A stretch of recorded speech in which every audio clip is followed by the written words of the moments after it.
देवर भाभी अनुपम त्योहार बा, देवर भाभी के होला या टूट प्यार बा। ए भोजी आ जला गा जाना रंग हो, भैया देखा पी के भइल बा मतंग हो। ए भोजी आ जला गा जाना रंग हो, भैया देखा पी के भइल बा मतंग हो।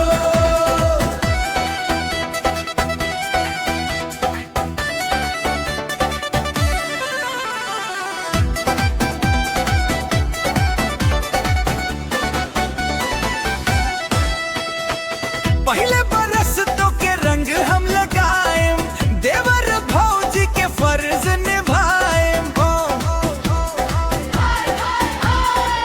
अब जल्दी से रंग लगवाला, अपने हाथ से पुआ खियाई दाए। भौजी आ जला गा जान रंग हो, भैया देखा पी के भइल बा मतंग हो।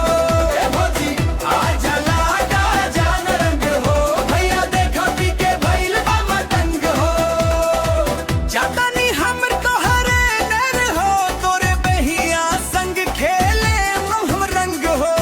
ए प्यास का करे जाइब अपने बहिया से करा दन शादी, ले अब तोरा खातिर नेट बला सारी।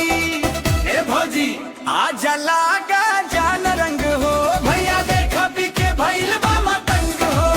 ए भौजी आ जला गा जान रंग हो, भैया देखा पी के भइल बा मतंग हो।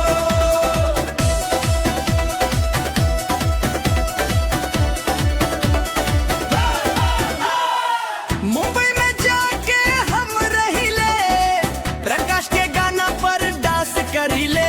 ए प्यास लागता कि ए बेरिया ना मानी हो, तोहरे बहनिया ले हम पानी फिट हो। कैले पानी ओकरे नामे लाख टाका फिक्स हो।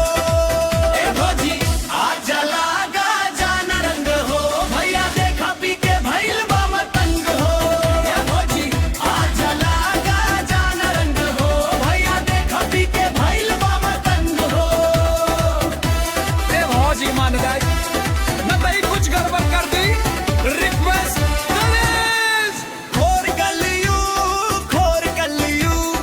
आ गइल हो, चल होली गीत गाई। सारा रा रा रा रा रा रा रा रा रा रा रा रा रा, जोगीरा सारा रा रा रा रा रा रा रा रा रा रा। बाह भाई बाह बाह खिलारी बा,